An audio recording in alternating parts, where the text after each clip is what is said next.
Shalom Aleichem, nous allons donc aujourd'hui avoir le plaisir de pouvoir étudier ensemble la page Tetzaïn du traité Nedarim Be'ezrat Hashem. On se doit de reprendre certains points très importants pour pouvoir comprendre la suite de la page. Tout d'abord, on avait appris que selon Rabbi Meir, on ne dit jamais Miklalla Vatash Omeaen. Du fait que les tribus de Gad et de Réhouven qui voulaient rester Me'ever Yarden, en dehors d'Eret Israël, alors Moshe Rabbeinu leur a dit uniquement si vous rentrez avec nous sur la terre d'Israël pour aider le Ham Israël à conquérir la terre, alors par la suite vous pourrez rentrer sur vos terres. Si jamais vous ne le faites pas, alors ces terres-là ne vous appartiendront pas. Du fait que Moshe Rabbeinu a précisé les deux possibilités, j'apprends que uniquement dans ce cas-là, la condition est une bonne condition. Et donc, on ne déduit pas l'inverse des paroles d'une personne. Également ici, dans notre cas, ça sera pareil. Quelqu'un qui dit « Voici que la nourriture que je ne mange pas de toi », alors il n'y a pas de vœu à ce sujet-là. Il n'y a pas de néder, ce n'est pas une offrande. Et donc, je devrais déduire, par contre, la nourriture que je veux manger de toi, ça sera oui une offrande, et je devrais l'interdire. Nous dit Rabbi Meir, nous avons un principe, on ne déduit pas l'inverse des paroles d'une personne. Autre point également très important que l'on se doit de se rappeler, c'est que nous avait dit Rabbi Yehuda à la page Yud Aleph. Tu sais, quelqu'un qui veut dire cette nourriture-là est, par exemple, comme Jérusalem, comme les endroits saints de Jérusalem, alors c'est un bon vœu parce qu'il a fait une comparaison.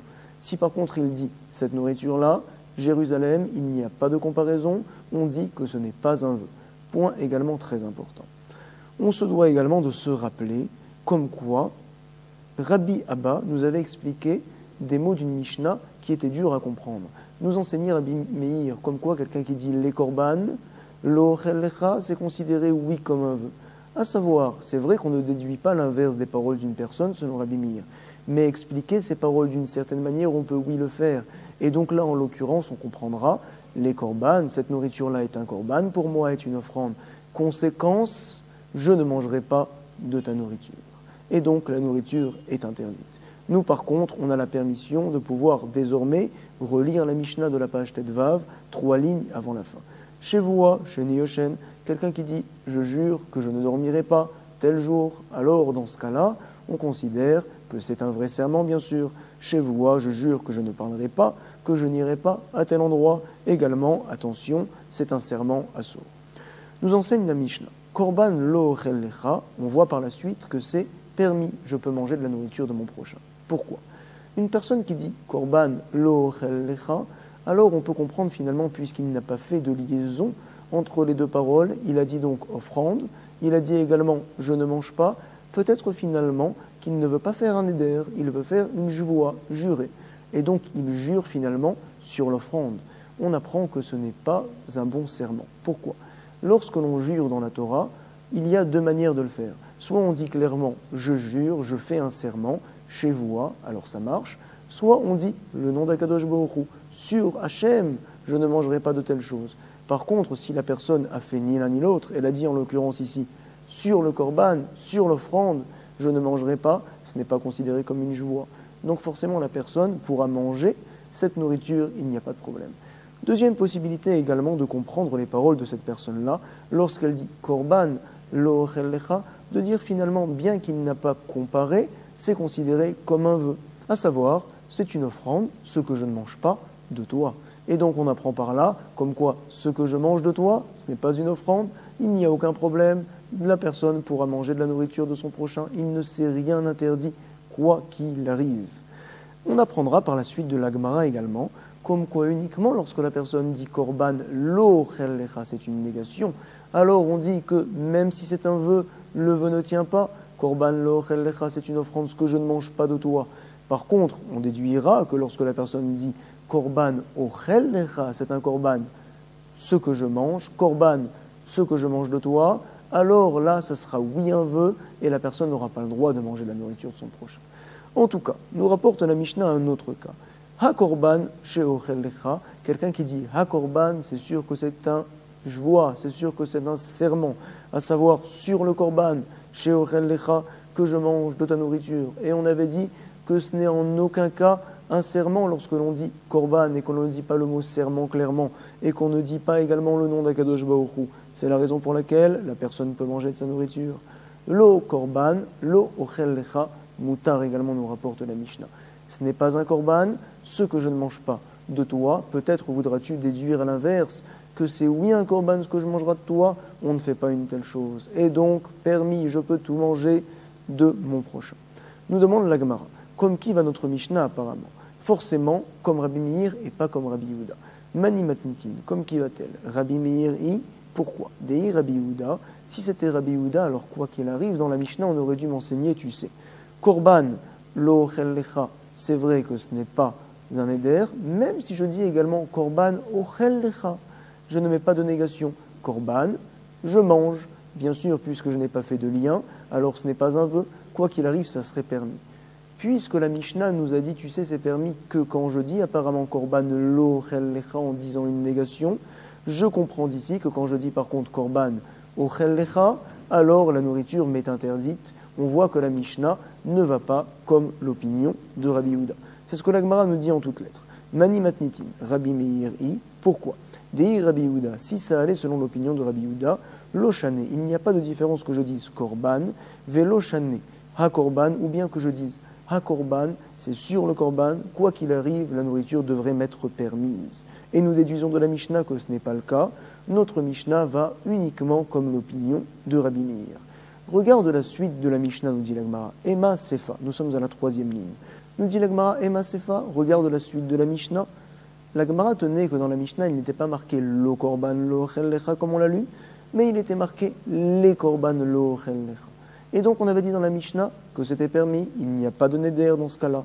Or, nous savons que Rabbi Meir, dans ce cas-là, il y a oui un neder. Comme il nous l'a dit du reste dans une Mishnah ve'atnan, les korban lo ochel lecha, Rabbi Meir oser. Pourquoi? On a expliqué. Rabbi Abba nous a dit, tu sais, on explique ces paroles de cette manière-là. Voici que ta nourriture, c'est un korban, déduction, et donc finalement, je ne mangerai pas de ta nourriture. Ve'amer Rabbi Abba, naase ke omer, on considère comme si la personne avait dit, les korban yihye, ça sera un korban, et donc les fichar, lo ochel lecha, je ne mangerai pas de ta nourriture. Nous voyons que la suite de la Mishnah ne va pas comme Rabbi Meir. Comment donc doit-on interpréter, comme qui doit-on interpréter notre Mishnah Lokashia, nous répond la Gemara. Il n'y a pas de problème. Pourquoi? Dans notre Mishnah, il n'est pas marqué les korban, il est marqué la korban, avec un patar. Et donc c'est une négation, comme ça nous dit la Gemara. Hade amar les korban, hade amar lo korban. Et donc, des lo avec korban keamar. Finalement, la personne a dit, comme du reste on le voit dans les mots de notre Mishnah, clairement, lo korban, ce n'est pas un korban, ce que je ne mange pas de toi. Et là, on n'a aucune possibilité d'expliquer les paroles de la personne. Dans ce cas-là, ça sera permis. Finalement, en tant que résumé, nous comprenons que notre Mishnah va comme l'opinion de Rabbi Meir. Et également donc, à la fin de la Mishnah, lorsque l'on dit lo korban lo ochel lecha, c'est bémet permis, même selon Rabbi Meir. Nous allons maintenant avoir le plaisir de pouvoir commencer une nouvelle Mishnah qui se trouve à la 9e ligne de la page Tetzaïn au recto de la page. Alors, on se doit de savoir qu'une personne, lorsqu'elle dit « je fais une voix, un serment » au sujet de manger de ta nourriture. On peut peut-être comprendre ces paroles-là de deux manières. Peut-être qu'il veut dire « je fais un serment de manger ta nourriture » tout simplement. Ou bien peut-être il veut nous dire « je fais un serment au sujet de ne pas manger de ta nourriture ». Et donc, on verra dans la Mishnah que dans ce cas-là, on considère qu'il s'est interdit la nourriture de son prochain. Également, quelqu'un qui dit « hajvoua », c'est-à-dire je mets donc sur le serment, ma parole est donc sur le serment, que par exemple je ne mangerai pas de ta nourriture. Ce n'est pas une manière de parler courante. Forcément, on considère que la personne a voulu dire tout simplement je fais un serment de ne pas manger de ta nourriture, et donc il n'aura pas le droit, bien sûr, de goûter des produits de son prochain. Nous allons lire les 3 cas de la Mishnah, où dans les 3 cas on dit que c'est assour. Le premier, Shevoua, lo ochel lecha, je jure, lo ochel lecha, que je ne mange pas de ta nourriture, c'est sûr que c'est un serment, il n'y a pas de ridouche. Par contre, à la suite, c'est un grand ridouche. Ha, je vois, chez ochel lecha, sur le serment, chez ochel lecha, que je mange de ta nourriture, on considère également que c'est un bon serment, on explique ces paroles un petit peu différemment. Également, lo je vois, lo ochel lecha, c'est considéré comme un serment. À savoir, pourquoi? Nous explique le Ran que le principe, selon Rabbi Meir, que Miklalla Vatashomehen, on ne dit pas une telle chose, on ne déduit pas l'inverse des paroles d'une personne, c'est uniquement lorsqu'il s'agit, par exemple, de l'héritage des terres de Benegad ou Benéréouven, ou bien également au sujet d'argent, de mammon, d'objets. Et on sait bien sûr que lorsque l'on fait un éder, un vœu, le vœu se pose sur un objet. Par contre, lorsque l'on fait un serment, une jvoua, finalement on s'interdit à soi-même de faire telle et telle chose, de manger telle nourriture, ou bien peut-être on s'oblige à soi-même de faire telle chose, de manger telle nourriture. Puisqu'on s'oblige à soi-même et ce n'est pas sur un objet, alors on considère qu'il y a, oui, nous dit le Ran, la possibilité de déduire l'inverse des paroles d'une personne, même selon l'opinion de Rabbi Meir. Et c'est la raison pour laquelle nous explique le Ran, lorsque l'on dit lo jvoua, ce n'est pas une joie, ce n'est pas un serment, lo uchel lecha, ce que je ne mange pas de toi, je comprends par là, comme quoi par contre ce que je mange de toi, ta nourriture, c'est oui un serment, il y a oui un serment dessus. Je jure donc de ne pas manger de ta nourriture. Et donc, un sourd, il n'aura pas le droit de profiter des biens de son prochain.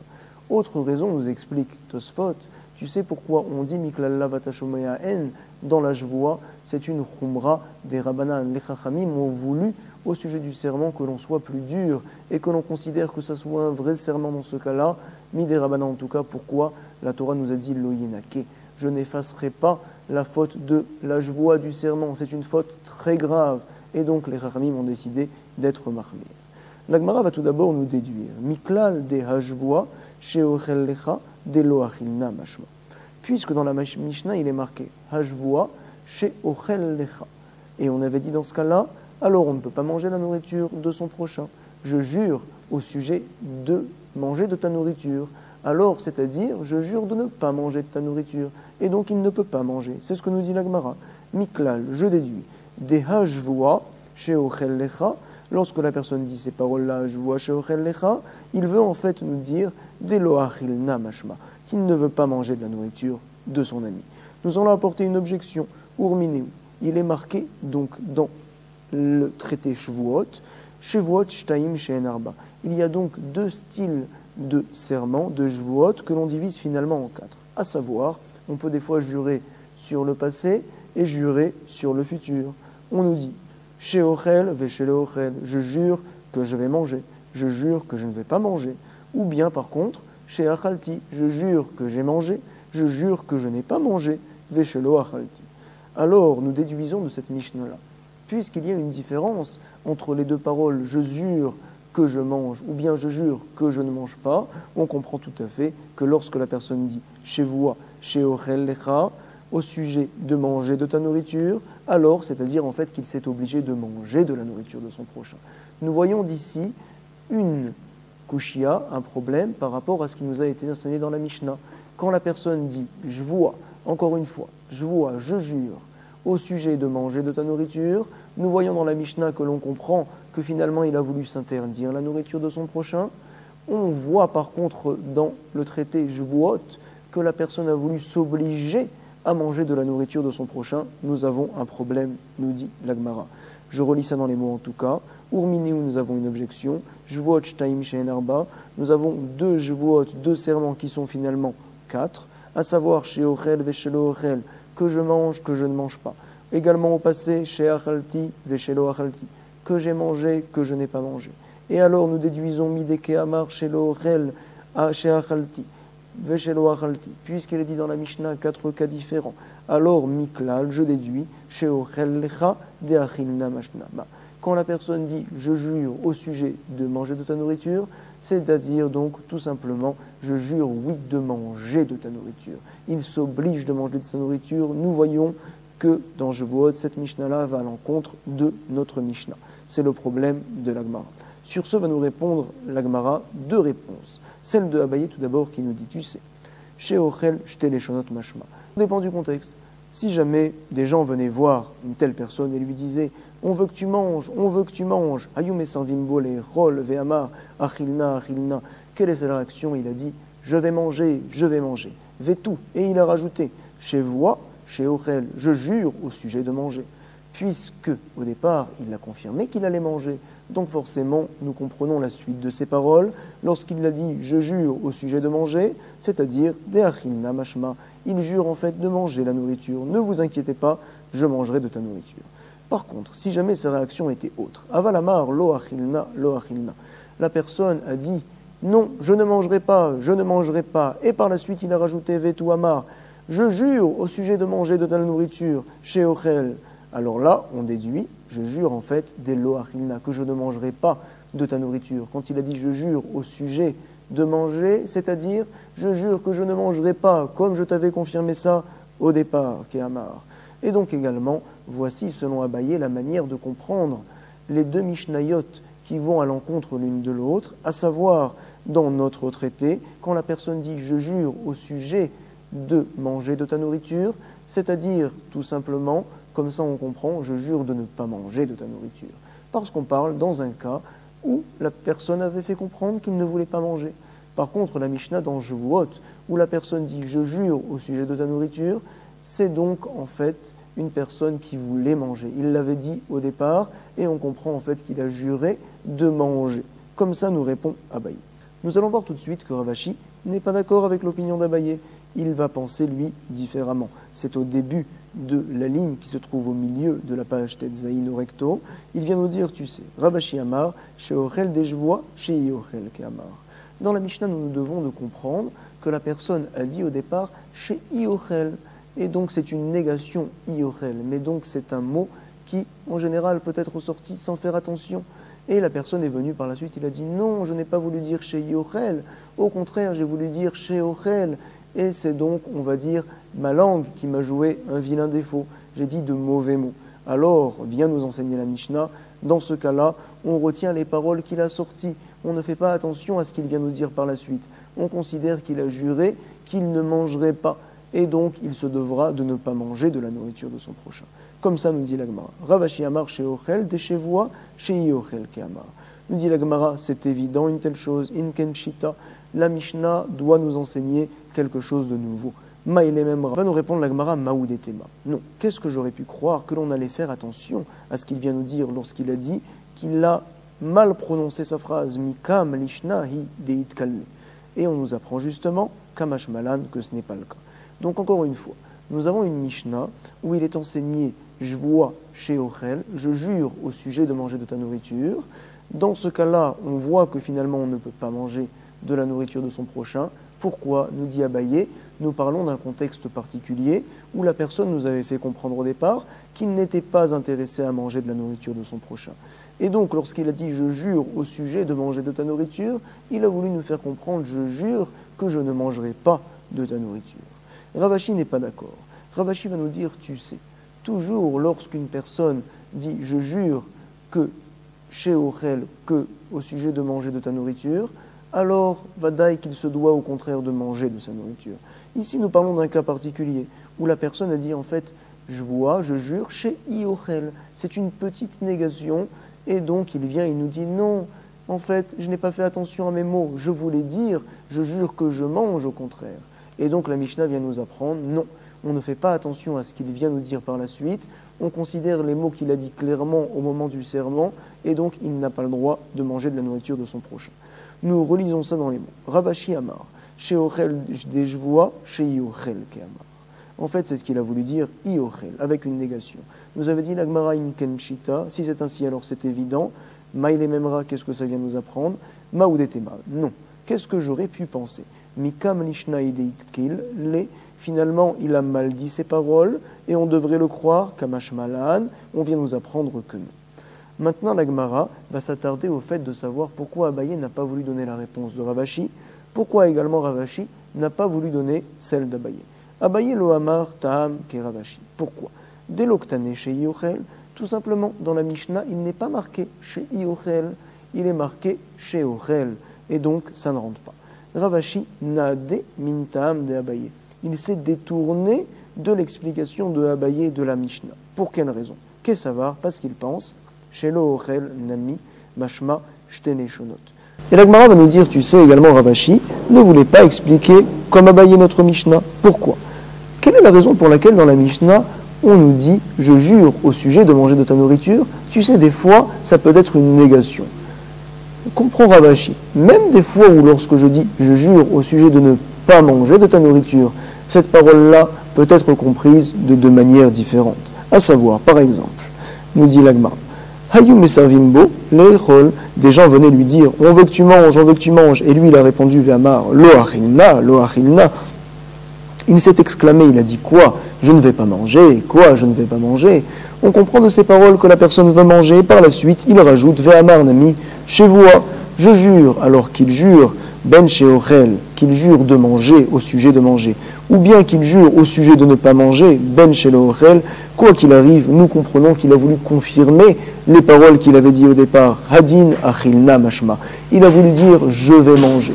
Donc vient nous dire Rav Ashi, la Mishnah aurait dû me préciser également que les deux manières de comprendre les paroles d'une personne, ce n'est pas seulement dans un cas où la personne dit « je jure au sujet de manger ». C'est également lorsqu'elle dit « je jure au sujet de ne pas manger ». Ça peut être compris de deux manières. Du fait que la Mishnah ne s'est pas attardée à expliquer ça, je comprends, pense Rav Ashi, que toujours on reste précisément sur les mots que la personne a dit. Si elle a dit « je jure au sujet de manger de ta nourriture », alors dans ce cas-là, il devra manger. Par contre, lorsqu'il a dit « je jure chez Iochel que je ne mangerai pas », uniquement dans ce cas-là, quand il parle de négation, alors dans ce cas-là, on considère qu'il a juré de ne pas manger cette fois. C'est ce que l'Agmara vient nous enseigner. Voici la raison pour laquelle Rav Ashi ne veut pas donner l'explication de Abaye. En tout cas, nous allons relire ça tout d'abord dans les mots. Rav Ashi na demintam de Abaye. Rav Ashi s'est détourné de l'explication de Abaye. Pourquoi? Quand on dit au sujet de ne pas manger, ça peut être expliqué de deux manières. Par exemple, les gens voulaient qu'il mange et il a dit quoi je ne vais pas manger, quoi je ne vais pas manger, sous étonnement. Et il a également fait une joie, un serment. Alors qu'il ait fait un serment au sujet de manger, ben sheochel, ou bien qu'il ait fait un serment au sujet de ne pas manger, ben shelochel. Quoi qu'il arrive, nous expliquons ces paroles, Adin, Achilna Mashma. Il a voulu dire, en fait, comme quoi je jure de manger. Dehamar. Veika le tirut senami, Lishna, Shevoa, Shelochel, Shevoa, Delo Achilna. Bien sûr, c'est évident, nous dit Rav Ashi, quand une personne dit je jure de ne pas manger, dans certains cas, il veut vraiment jurer de ne pas manger, au sujet de ne pas manger de la nourriture. Par exemple, lorsque les gens voulaient qu'il mange et il disait je ne mangerai pas de manière claire, je ne mangerai pas. Alors donc, nous dit l'Agmara, et la Tana Paska, nous dit Rav Ashi, quoi qu'il arrive, le Tana pense que l'on se doit d'écouter précisément les mots que la personne a dit et on ne regarde pas le contexte par lequel a été dit telle et telle phrase. Et donc, une personne qui a dit « je jure » au sujet de manger de ta nourriture, on considère qu'il a juré de manger de la nourriture de son prochain. Quand est-ce que je dis qu'il jure de ne pas manger de la nourriture de son prochain? Quand il dit « je vois chez Iochel lecha ». C'est une négation, très brève, c'est vrai, mais c'est une négation. Comme ça pense Rav Ashi, il n'est donc pas d'accord avec Abaye. Tana Paska, Sheochel de'achinna mashma, ve'shelochel lo'ochel mashma. Quand une personne dit Sheochel, ça veut dire je vais manger au sujet de ta nourriture. Quand il dit au sujet de ne pas manger de ta nourriture, c'est-à-dire je ne mangerai pas de ta nourriture. Nous allons donc maintenant avoir le plaisir de pouvoir commencer la nouvelle Mishnah qui se trouve 5 lignes avant la fin du recto de la page Tetzaïm. Tout d'abord, on se doit de connaître certains points très importants. On avait vu auparavant que lorsqu'une personne dit « je vois l'ochel lecha » par exemple, je jure que l'ochel lecha au sujet de ne pas manger de ta nourriture, alors bien sûr c'est considéré comme un serment. Si la personne dit « korban l'ochel lecha », c'est donc une offrande, l'ochel lecha, ce que je ne mange pas de toi. Et donc forcément, ce que je mange de toi, ce n'est pas une offrande, j'ai désormais le droit de pouvoir manger de ta nourriture, il n'y a aucun problème. Il y a donc certains cas où lorsque je dis le mot serment, je vois, j'entraîne une interdiction. Quand je dis un éder, le mot korban, alors il n'y a pas d'interdiction. Tout dépend des phrases que je dis. C'est ce que va nous dire tout de suite la Mishnah. Zechomer bejvuot mi benedarim. Nous allons voir également comme quoi il y a des fois où on est plus mahmir, plus dur dans les nedarim, dans les vœux, que dans les serments, dans les jvuot. Par exemple, on doit savoir que jurer de ne pas faire telle et telle mitzvah, ça ne marche pas. Le serment n'est pas bon, on peut faire la mitzvah tout de suite, il n'y a aucun problème. Par contre, au sujet des nedarim, au sujet des vœux, dans certains cas, le vœu sera oui bon, même si finalement je me suis interdit de faire telle et telle mitzvot, on expliquera ça par la suite. C'est ce que la Mishnah va nous dire tout de suite. Vechomer benedarim mi bajvot. Keitzad.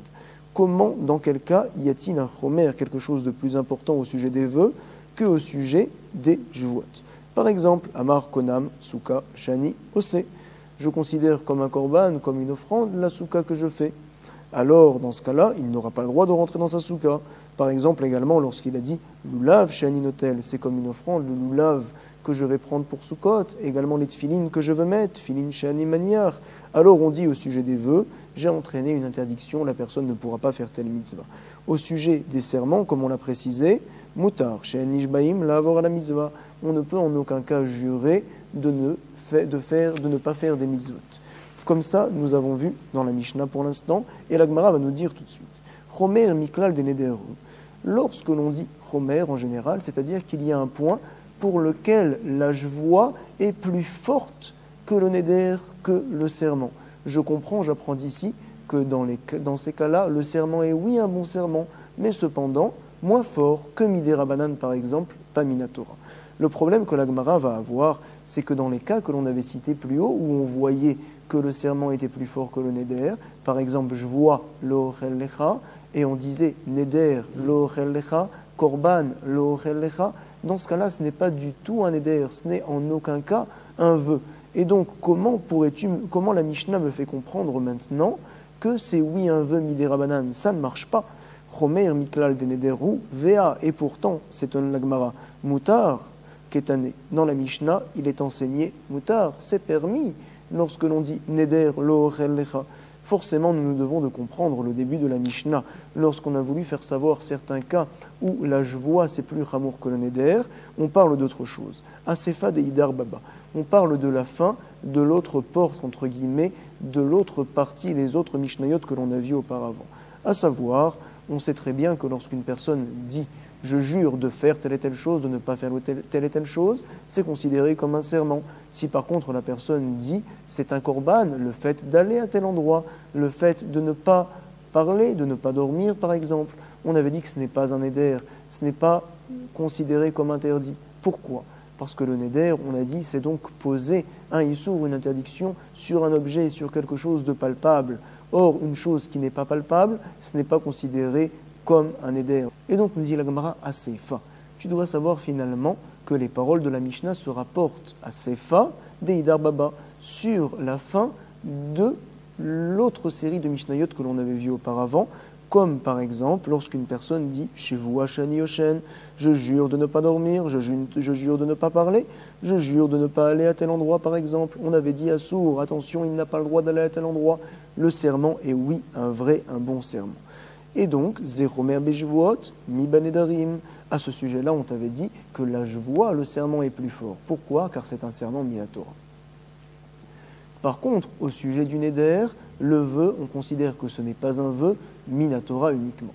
Par contre, c'est oui un vœu Midé Rabanan. Comme ça, nous avait dit Ravina, il y a plusieurs pages, comme ça la Gemara ici nous confirme, lorsque je fais un neder sur quelque chose qui n'est pas palpable, et donc, normalement, Minatora, ce n'est pas un neder, parce que bien sûr, un neder, c'est donc poser une interdiction sur un objet. Ici, il n'y a pas d'objet, normalement, le vœu ne devrait pas être bon. C'est vrai, Minatora, ce n'est pas un vœu, cependant, on doit savoir que Midé Rabanan, c'est oui un vœu, la personne, en l'occurrence, n'aura pas le droit d'aller, par exemple, à tel endroit, de faire telle et telle chose, et c'est ce que la Mishnah veut ici nous enseigner.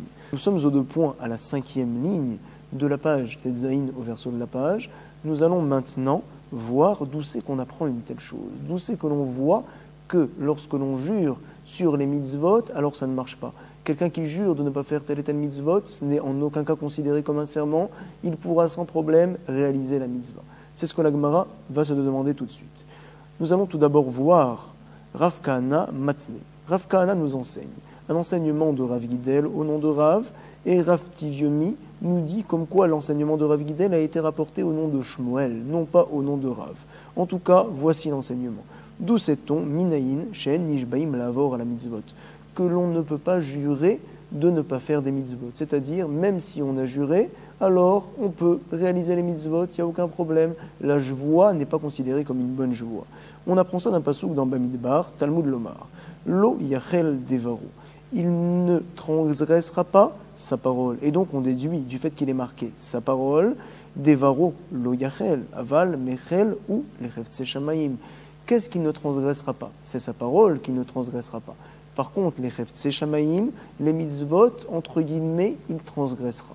Comment est-ce possible de transgresser les mitzvot? Forcément, nous comprenons d'ici que, en fait, lorsqu'il a parlé et qu'il a fait une voix, un serment au sujet des mitzvot, il pourra transgresser ce serment-là.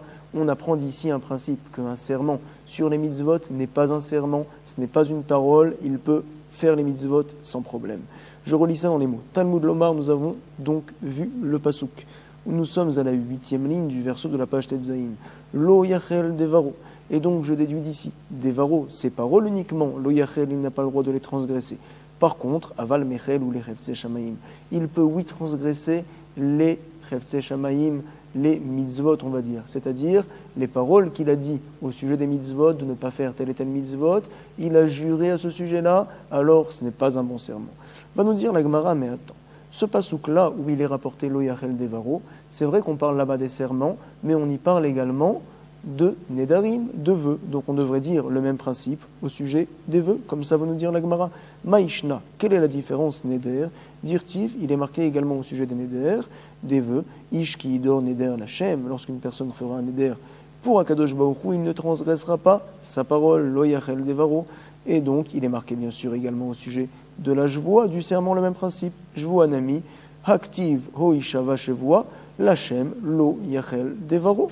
Donc forcément, si tu me fais un limoud, tu te dois de le faire également au sujet des nedarim et nous dire, tu sais, faire un vœu de ne pas faire tel et tel mitzvot, alors bien sûr, ça ne sera pas un vœu.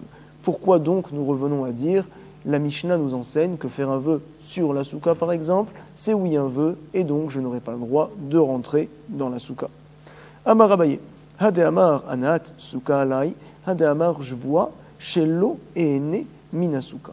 Abaye va nous dire comme ça, le pasouk lo yachel devaro.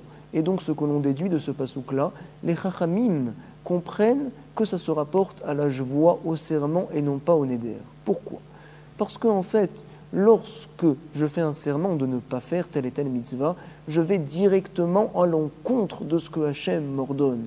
Et donc il n'y a pas de zvara de dire que ça marchera dans ce cas-là. Hachem me l'a ordonné, je n'ai aucune force de me l'interdire. Par contre, lorsque je fais un neder, c'est plus détourné, on va dire. C'est-à-dire, par exemple, je m'interdis de profiter de la souka. Et donc, puisque je ne peux pas profiter de la souka, forcément, je ne pourrai pas y accomplir la mitzvah.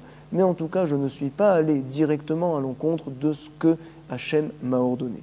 Donc, le pasouk lo yachel devaro, nous explique Abaye, forcément se rapporte à la jvoa et non pas au neder. Nous reprenons ça dans les mots. Amar Abaye. Hade Amar Anat Souka Alai, la personne au sujet du neder dit par exemple, je m'interdis le profit de la souka, et donc finalement on ne va pas à l'encontre de la Torah quand on dit une telle chose. Par contre, Hade Amar, chez voix, chez Loéné, Minasuka, je jure de ne pas, par exemple, profiter de la souka, tu jures, tu t'engages de ne pas faire une mitzvah, dans ce cas-là, alors ce n'est pas considéré comme un serment, parce que tu vas à l'encontre de la Torah. Comme ça nous explique Abaye. Rava est d'accord sur le principe d'Abaye. Simplement, il n'est pas d'accord sur le fait de dire que la personne, lorsqu'elle s'interdit de profiter de la souka par un vœu, par exemple, Anat souka alai, alors dans ce cas-là, tu me dirais qu'il ne pourra pas profiter de la souka. Ce n'est pas vrai. Pourquoi? Quand on fait les mitzvot, comprend Rava, c'est vrai qu'on en a un certain profit, mais on ne le fait pas pour le profit. On le fait pour la mitzvah en elle-même. J'aurais pu très bien profiter, même encore mieux, en étant dans ma maison. Pourquoi donc je me trouve maintenant dans la souka? Forcément, c'est pour réaliser une mitzvah. Donc, tiens Rava, une personne qui dit « je m'interdis sur moi le fait de profiter de la souka ». La souka, le profit de la souka sera pour moi interdit. Il pourra sans aucun problème rentrer dans la souka et là-bas y faire toutes ses mitzvot. Parce que le fait de faire des mitzvot, c'est en aucun cas considéré comme un profit. Comme ça pense Rava. Donc Rava va expliquer la différence entre les jvoa et les neder de manière un petit peu différente, à savoir. Amar Rava, Hade Amar yeshivat souka alai, ve'hade Amar jvoa shelo yeshev basouka. Nous parlons au sujet du neder, d'une personne qui a dit, donc, l'être assis dans cette souka-là, mais pour moi interdit. Et on dira dans ce cas-là, c'est juste le fait d'être assis qu'il s'est interdit, être assis dans la souka. Mais donc il n'est pas allé directement à l'encontre de la Torah. Par contre, lorsqu'il fait une jvoa, je jure de ne pas être dans la souka, de ne pas aller dans la souka, alors là, il va à l'encontre de la Torah.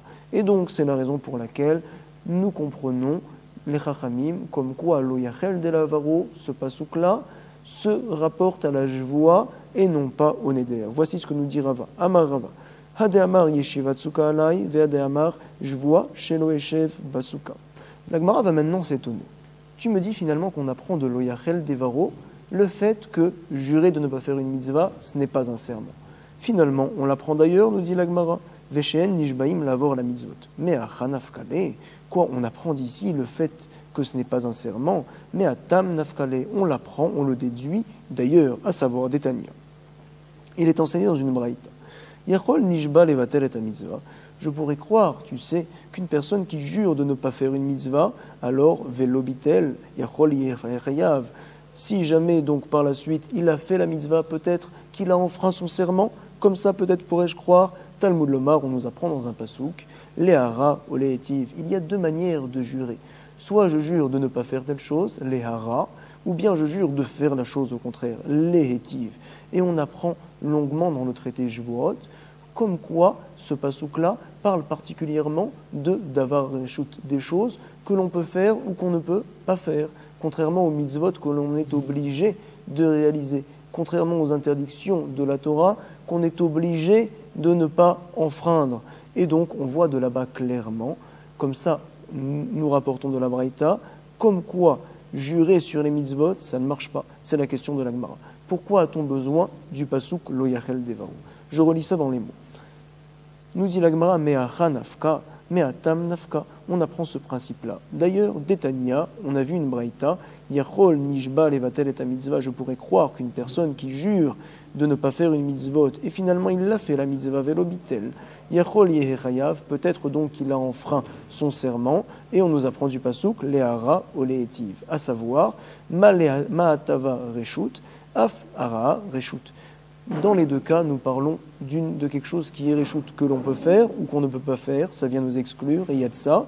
Nishba levatel et mitzvah, quelqu'un qui jure de ne pas faire une mitzvah, velobitel, même si par la suite il a réalisé la mitzvah, she'en, alors on considère qu'il n'a pas fait de issour. Pourquoi? She'en areshut beyado. Il n'y a pas la possibilité, la Torah ne lui donne en aucun cas la possibilité d'aller à l'encontre de ce que la Torah lui oblige. Donc nous revenons à la question de la Gemara. Comment est-ce possible que l'on utilise le pasouk Lo Yachel Devaru pour apprendre que l'on ne jure pas d'annuler les mitzvot? Apparemment, on l'apprend dans notre pasouk Léhara ou Léhétiv. Sur ce, la Gemara va nous répondre. Le pasouk Lo Yachel Devaru, là-bas, de quoi parle-t-on? On parle du issour, de l'interdiction, donc de la jvoa. Quelqu'un qui jure et qui enfreint sa parole, il fait un lave, une interdiction de la Torah. L'autre pasouk, Léhara ou Léhétiv, on parle là-bas d'autre chose. On parle là-bas d'un korban. Conséquence du lave, une personne doit apporter un korban, une offrande à Akadosh Baruch Hu. Donc du pasouk Léhara ou Léhétiv, on apprend uniquement comme quoi il n'y a pas de korban à apporter lorsque l'on jure de ne pas faire les mitzvot. Par contre, je pourrais continuer à croire que la Torah nous l'interdit quand même. C'est pour cela qu'on a besoin du deuxième pasouk, Lo Yachel Devaru, pour nous apprendre que même un lave, il n'y a aucune interdiction. Donc une personne qui a juré de ne pas faire les mitzvot, on se doit de savoir, c'est sûr que ce n'est pas bien, mais en tout cas, il peut par la suite faire les mitzvot, il n'y a aucun problème. Chazak u baruch be'atzlacha rabba, toda rabba, kol tuv.